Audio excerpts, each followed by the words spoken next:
It's 7:03 on Friday, June 20th, 63 degrees. We are going up to the mid-80s later today.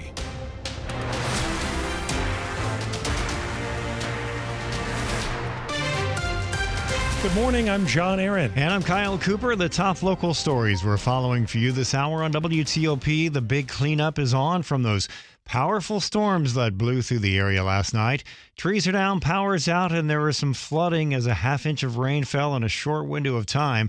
WTOP's Mike Murillo checked out the storm damage in Montgomery County. As this ferocious storm moved through, it brought down countless trees, including a huge tree behind this woman's home in Bethesda. I did feel the earth shake, and I then looked behind me and I saw the tree falling, so I was able to run. It didn't strike her home, but it did strike her neighbors. I'm grateful it didn't fall in my direction, and thankfully everyone is safe. For Thomas Holland of Potomac, being delayed getting to his master bedroom of his home may have saved his life after a large tree came down, destroying that room and a large portion of his home. I've lived in this home for 40 plus years, been through a lot of hurricanes and whatnot, and have never been touched because I'm at the bottom of a hill. Countless other trees came down, some blocking roads, others taking out power lines, and one starting a fire that spread to a car. In Bethesda, Mike Murillo, WTOP News. And thousands are without power in the region this morning. BGE reports around 14,000 people without power in Prince George's and Anne Arundel counties. It's a similar situation with Dominion Energy. It reports about 15,000 customers in the dark, most of those in Fairfax and Arlington counties.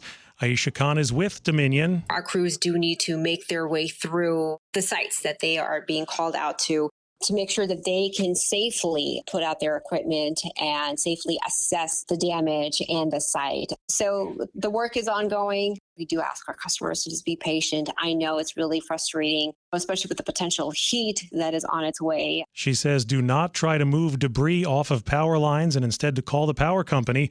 Pepco is reporting about 6,000 customers without power in Montgomery County and D.C. right now. Well, now that the rain's out of here, it's about to get extremely hot and humid in the D.C. region. WTOP's Lynn Bowie reports on the heat wave headed our way. It is going to be pretty hot out there, and we are going to be looking at a couple of days where we could be reaching 100 degrees. 7 News meteorologist Steve Rudin says the heat wave starts Sunday, getting progressively hotter, lasting even into Thursday. We could be looking at heat index values as hot as 105 to 110 by Monday and Tuesday of next week. That's going to be the peak of the heat wave. And with dew point levels well into the 70s. That's when it feels really swampy and sticky and really uncomfortable. He says we will likely see heat advisories and excessive heat alerts for parts of the DMV. Lynn Bowie, WTOP News. Democrats in Virginia have a hefty fundraising advantage heading into the November general election. Abigail Spanberger, a former CIA spy turned congresswoman, has a more than 2-to-1 fundraising advantage over her Republican opponent for governor, current Lieutenant Governor Winsome Earl Sears. Spanberger has raised more than $22 million so far for her campaign. Earl Sears about $9 million. In a statement, Earl Sears' campaign says the candidate is putting forward a message for Virginians that money can't buy. And we're getting a closer look at the new vision for Prince George's County that's coming from County Executive Aisha Braveboy. WTOP's John Doman has details. The new county exec has long maintained the county needs more economic development and said cutting through the thick, massive red tape that stifles that in the county has to be a priority. I am going to be laser focused on that because that is what's keeping us out of the game for some of the big development projects. But she also made clear county residents need to support the businesses already here, borrowing a quote from a state delegate during her speech by saying, "It's good business to do business with the people of Prince George's County."